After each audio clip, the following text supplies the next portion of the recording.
All right, I think I'm going to try and stream a little bit of this game. It's Age of Wonders 4. It is a turn-based strategy game. It is a lot like a very complicated chess with a lot of pieces, like a risk game, almost like a board game.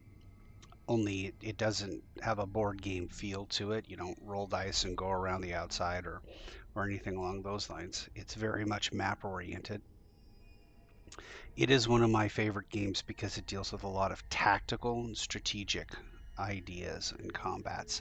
It is also a fantasy game, and I have a soft spot for swords and sorcerers and such. I'm not going to offer really a tutorial because there's plenty of tutorials online, but I will give tips as I Choose go your along. destination. I think I'm going to just start by picking an overgrown realm like the Infinite Forest, and I will select make it a little larger map, maybe add some people to it. Simultaneous turns. This is regenerating infestations. There are creature spawners. Once you destroy them, they'll be regenerated. All the beasts will be, a lot of the beasts will be animals. Forest provinces are common, and it is a coastal, which means that the map will be like half land, and then there'll be a section with water, like one big massive coast. There may be islands. I don't know if they still do that or not. And I am going to choose Your journey starts here. one of my pantheon heroes. I'm going to choose to play something simple to start with, like, how about the British? You can create a faction, and you What can is your people's decide threat? what your faction is going to be. You can even change the traits of each of the races. You then What can is their decide their origin culture. The culture? culture gives you the various different types of troop types. See how the troop types are changing? It also builds something called affinity, and affinity will determine what books you can study later, which will determine what powers you have. And it goes all the way through to What building defines their society? your hero out, and you can choose your first tome of magic and research. But I think I'm What going to is their go origin with culture? somebody who's already been in my pantheon. I'm going to do the story of. I like doing a simple one. I do like doing a simple one. But I think we're going to start with. Who's Sarianne now? She's an architect with visions of destiny. I'm not very fond of visions of destiny, but we'll do Elaine, the Fey Kin. All right, so I'm going to select that faction. I love the different options you have, the different customizabilities that you have, and the way that each individual game is a completely separate entity. It's going to be different in a lot of ways.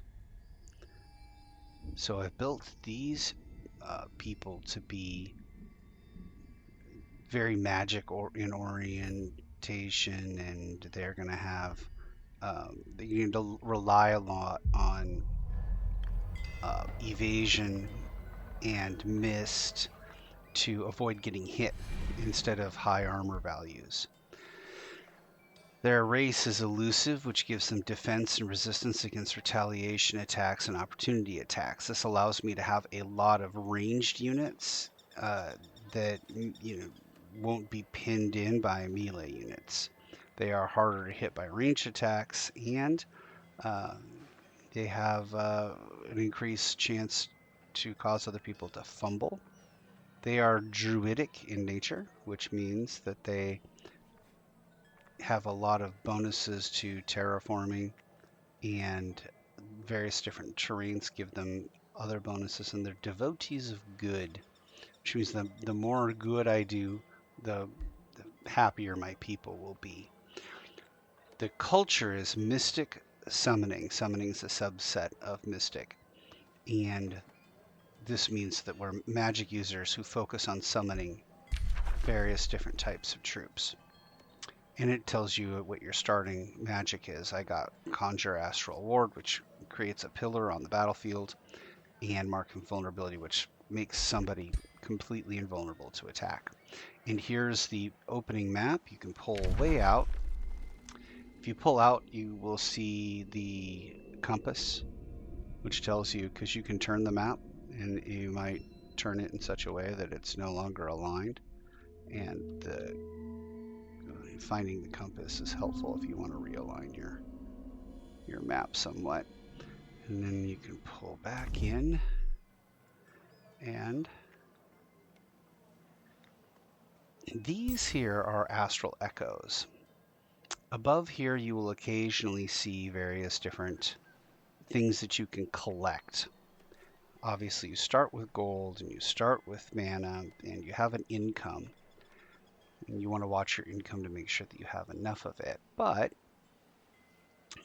in addition to that, you have astral echoes, and what they can be used for is as you summon creatures and certain magical creatures, you can level them up. You don't have to wait for them to find combat and get experience. These buttons here are all very, very important. If you're playing Civ or something along those lines, you need to know how to use these buttons to find the various different rulers that you know about, all the free cities you're aware of, and this will tell you all the various different races. It tells you a lot about the race, and you can just mouse over anything and it will tell you about what's going on. You can go in here and decide what your arcane research is going to be. You can take a look at all the tomes of the various different affinities, and they'll tell you, well, if you want Tome of the Cleansing Flame, you're going to need to have 3 of either Empire, Chaos, or a combination of both. I'm sorry, Empire, Order, and Chaos. And I have 1 Order, so I would need 2 Order or Chaos. There are tomes that give you nothing but whatever the affinity is, and there are tomes that split the affinity. Let me see if I can find one. Like this one gives you chaos and order. So if you got this one, I would go up 1 in chaos, and I would have a total of 2 order and 1 chaos. The first 2 books require only that you have cleared enough tomes. So you get these ones for free. You can just simply start researching them. When you want to get to tier 2, you have to have already had 2 tier 1s. Otherwise, it won't work. And then you can look at your tomes by your tomes. You can look at it by the affinity. And you can say what's available to me right now. There's a lot of configurability over here with this to be able to tell where things are, what's happening in your history, what are active quests that you have, who do you have in your prison, who do you have in your crypt. Having heroes in your prison or your crypt will give you a bonus if you have a prison built of research, which will allow you to research new things. Having them in the crypt will give you additional mana. And there are bonuses to these 2 things if you get high enough in your city that you can say, oh, well, I'm going to keep a lot of bad guys in my crypt. It will give you a significantly larger bonus. So here we have the city. The city itself has a number of statistics, how much gold is coming in, how much mana, how much knowledge is produced. And this all can be very overwhelming if you don't have the basic idea that you want all these things unless you have a specialty city that's very specifically just for one purpose. You'd like to have all these things as to grow as equally as possible. You need to keep an eye on your stability. Stability has several different levels. Obviously, anything higher than 80 is great. That gives you a great big bonus. Here, the astral echoes. There's no income per turn, and I'm not certain if they've added recently a new income per turn. You can decide what buildings you want to build. You can say, I want this vendor, and it'll give you gold income. You'll get the storehouse gives you food, shrine gives you mana, the library gives you knowledge. Everything's kind of color coded: green for food, gold for gold, purple for education and research, and kind of nothing for uh, buildings that are cultural based. Like this is a culture based building. Mystics get the Evoker's of Abode, and it gives you a little bit of everything: mana, draft, and production. And so we're going to start with that, which uses up a great deal of our starting wealth. Um, you can use some of your Imperium to attract populations, which will allow you to uh, gather more resources by expanding out and taking different provinces. And different provinces have different things in them. Like this province right here has a gold mine, or an iron deposit, sorry, which can make means you can make a mine, or you can make a quarry, or you can make a farm. No matter what you make here, you're going to get plus 10 iron. And we're going to use a tactic or strategy of trying to buy a lot of things quickly, so we're going to be very heavily gold oriented. This is a scout unit. He just picked up some astral echoes. And now, based upon where I am on the map, I've determined that it's likely somewhere to the west is a town. And oftentimes with these maps, the town that you are given a town that's of your same race that you can immediately begin, you know, negotiations with to see if they want to join forces with you or become what's called a vassal, which is a town that it is becoming part of your empire. And eventually you can just take the town over entirely or keep it as a vassal. It depends upon the map and how much space there is, but oftentimes if I have a lot of space, I'll leave the vassal a vassal so I can use what's called the Rally of the Lieges. And if you click on the Rally of the Lieges when there's a green dot here, it will show you a number of troops that you can get. Well, all of my troops have the same advantages. They all have elusive, quick reflexes, and ceaseless cacophony. And that's all designed so that they will take less damage in combat. They'll be harder to hit. And the point of this is the more disadvantage over time, the more the numbers should play out that the Fey don't get hit.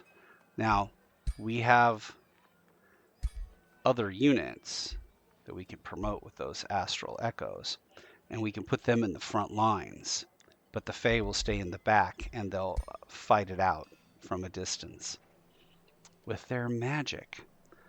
Now we have 3 frontliners and we have an arcanist, or arcanist, depending upon how you want to pronounce it. I'm going to get another one. And now I've spent most of my gold, and a number of the things that I could have purchased earlier, I don't have enough gold, so they've been kind of grayed out. All of this is a great deal of explanation. Again, not really a tutorial, but if you're not up to speed on the game, I'm hoping that you'll very quickly see that it is very complicated in a lot of ways. But once you get the hang of it, it isn't nearly as bad as it seems up front. It's not as daunting. There's just a lot of buttons to push. This is me running into a new town. If I hover over here, it tells me the ruler of the race and my relation to it, and I have no allegiance. So at this point, seeing that they're also Fey Kin, I am going to give them a Whispering Stone. Your Whispering Stones are tracked up here. Now how many you have, you can get additional Whispering Stones through your Empire development in 2 different affinity branches. And if you want to spend that sort of thing, you want to spend affinity on, or Imperium on that sort of thing. Imperium is over here. I have none, but I have 45 coming in. I have 60 research per turn. I can have 3 cities, and I can have 1 hero. Over time, your hero cap increases naturally, or you can use Imperium to increase it. Over time, your city cap does not increase. You have to use Imperium if you want to increase it.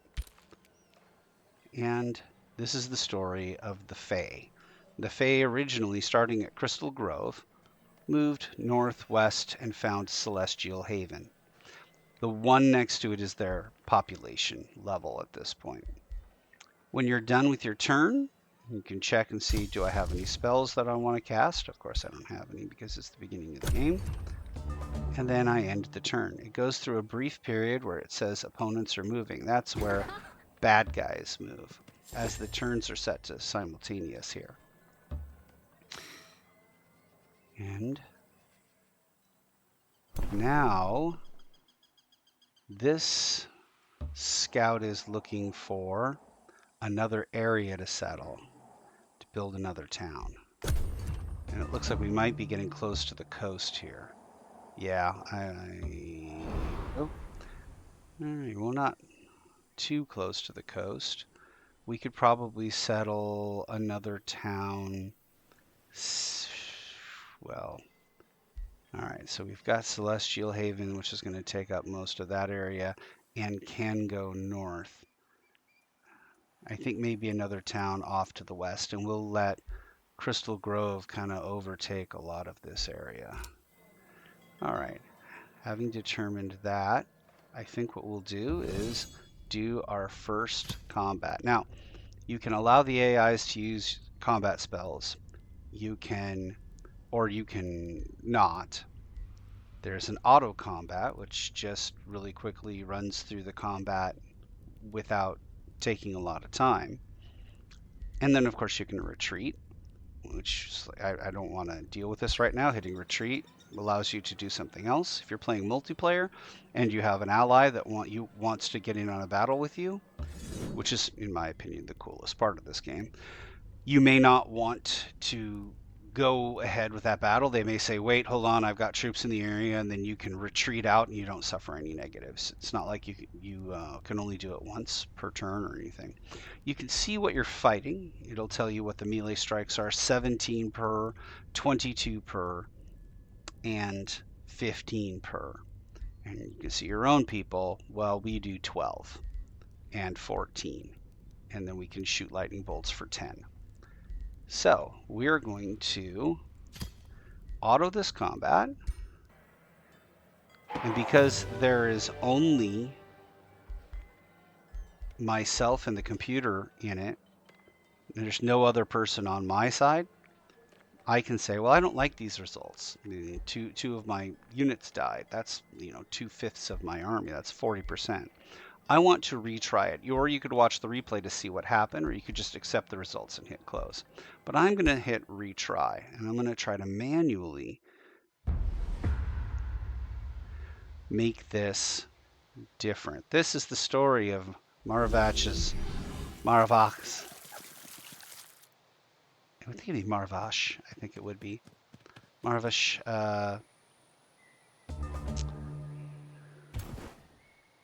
And her defense of, or this conquering of this field. Now she has an ability. This particular hero has been played and raised to god ear level before. So even though she starts with nothing but a basic weapon. Uh, she has some things called ascended traits, or uh, well, she has an ascended a trait which is this, and then she had ascended imbuements or transformations. They're called ascended transformations. They're any race transformation that she had the last time that she was ascended. So, and you can reascend your god ear with different traits if you'd like to. So she's got animal kinship, which gives her a bonus when she's fighting alongside animals. She starts as an ethereal unit type, which gives her lessened spirit resistance but +2 defense and immunity to bleeding, disease, immobilize, and poison, which are all status effects that could be heaped upon her by enemies.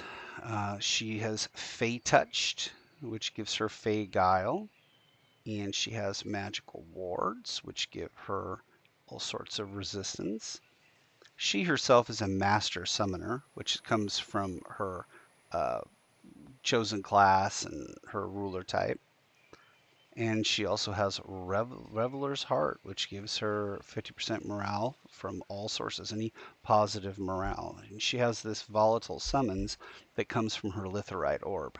So oftentimes your gear can give you these advantages. It's probably a good idea to take a look and see what's affecting your units at the time. We're going to begin by putting out a volatile summons. We're going to check and see where the enemy can get to. The enemy can get all the way down to here. The enemy can charge over here. I'm going to put this person here, and then I'm going to put this person here, and I'm going to have them face this direction. Facing is important because it changes where the enemy can get to. You can't move through your zones of control, which is the front 3 hexes of your units. But Hey. move him back 1 here. Or am I going to move him back 1 there? Maybe I won't. There's a button, by the way, that allows you to undo your last move. If you don't like it, you can use this in most cases. However, in some cases, you cannot, because you have affected something on the map, or you have been affected by something on the map. Like if you walk through a burning hex and you're burning, then you may no longer take your attack back. Oh, all right. We have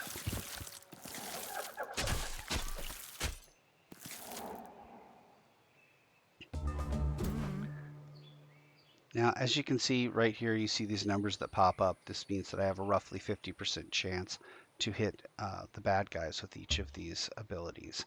You have these dots here, and these dots represent how much move you have. Every time you lose a dot, you lose an attack for the multiple attacks, the ones that have these little 3 half moons after it. So I've moved up here, and I am going to begin by shooting this Gortusk Piglet. So what just happened? I thought it said I had 90% chance to hit. So let's take a look at my turn. My turn, this is the button, by the way, that gives you the combat history. It says that I used crystal bolts, which is my primary attack. I rolled a hit, and out of 100, I rolled a 2, but I needed a 10. So you do something called graze, which is a partial hit, does about half damage. But then I rolled again with a 1 to 100 roll, and I rolled a 6, which I needed a 10. So once again, I only grazed. I barely hit him, did hardly any damage. Now this person here, he's going to move up here as well, and he also has 90%. And he hit twice. Now that, and this assures me that I should end that unit. And I will come up behind this guy, which would give him a flank. You see how it says flank in green? And my critical chance is 20%. But I'm only going to get 1 attack. So I hit him as hard as I can. All right. And then this one returns the attack here.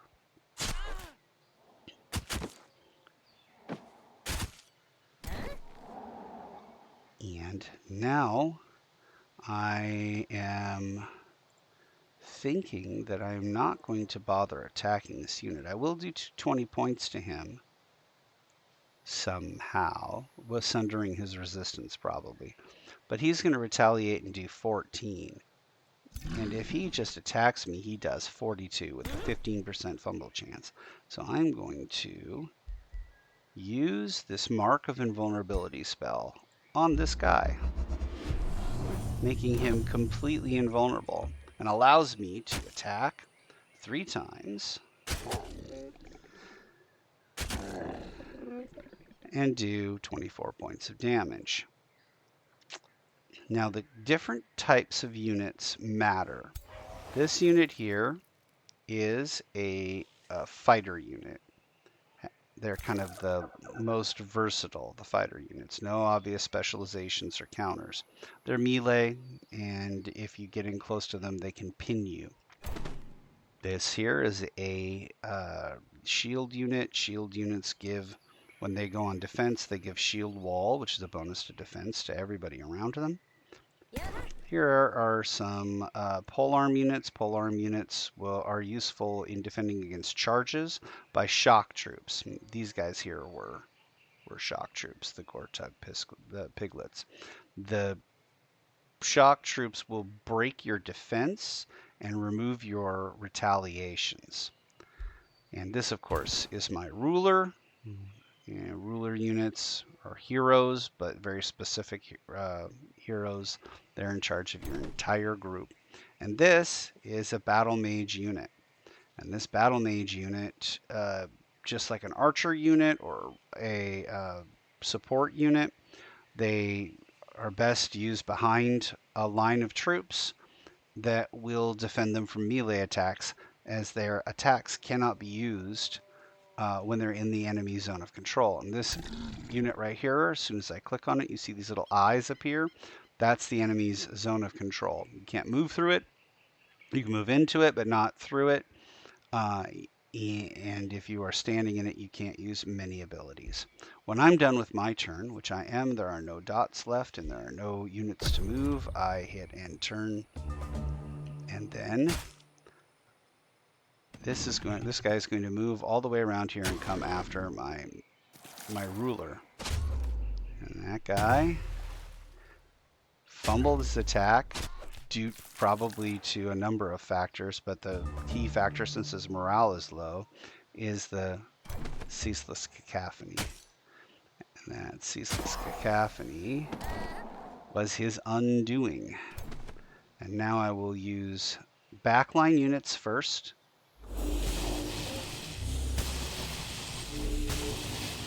I will walk around. You see these swords? That means, and this sword down here, right underneath the, well, that didn't make it bigger at all. Right underneath the circle that shows that he's a fighter unit, there's this sword, and that sword is what tells you, oh yeah, I have one retaliatory strike. But if I go around behind him, stab him in the flank, do extra damage, and just like that, instead of losing 2 guys, I lose nobody. I'm then going to proceed to move a little bit over in that direction. I'll move up here, take a look at what I might be fighting, and I'll give them a turn to rest. Now, Crystal Grove has a new province, probably because we just took this pasture, and pastures give you a reward of food. And the more food you have, the more quickly you grow. So we are going to say, oh, well, our plan was to have as much money as possible, as quickly as possible. So I'm going to start with a mine. It won't affect how quickly my city's going to grow. It's going to grow in another turn, 1 turn left before I go to population 3. But if my city grows too quickly, my happiness goes down. Having a mine or any province will give you a negative. Some give you more than others. And if they've been destroyed and they haven't been rebuilt, they give you even more of a negative. This is Crystal Grove, starting with the Evoker's Abode. and the Arcanist additional unit being built. If I want to see what's already in my town, I can go here and see I have a palisade walls, ballista towers, a throne, and a town hall that goes up to level 4. I have the level 1 version of it. And in my province, I have a mine, and I can replace that mine with something else or dismantle it. I'm not going to. I can also uh, do various other things like make the city run on auto. I can assign a governor, but I can't assign a different governor than my ruler to my capital, but I can change it. And I can change this not to be a capital, is what I was trying to say. And then I can change my city name if I don't like Crystal Grove. This is probably my favorite multiplayer game that I've ever played because it is turn-based. It is very tactical and strategic. It's very pretty for a game like this. I mean, these aren't the best graphics in the world, but they're. I've watched this game evolve, and the graphics are far better now than they used to be. And if you've played Civilization, but you have a tendency to enjoy games more like Final Fantasy or something along those lines, this might be a good game for you. When you're done, you just click the end of turn. It will go on to the next turn and we'll see what turn 4 has to do. Down here is your alignment, tells you good or evil. As you know that we're naturally good, so we want to make choices when we encounter creatures that will improve our good alignment score and stay away from the negative ones. I'm going to go ahead and put this one up on the No Death server. If there's positive reactions to this, if people want to see more of this, then I might also start a series on this. It would be less of a tutorial again. Obviously, I need to make sure that everybody's up to speed with what's happening here. This might be the first time you're seeing this game. It would be less of that, and it would be more of the story of Crystal Grove and Celestial Haven, and the story of Marvash, and how their culture is growing, the alliances they build, the wars they fight, the places that they explore, and the evils that they conquer. So until then, thanks for not watching.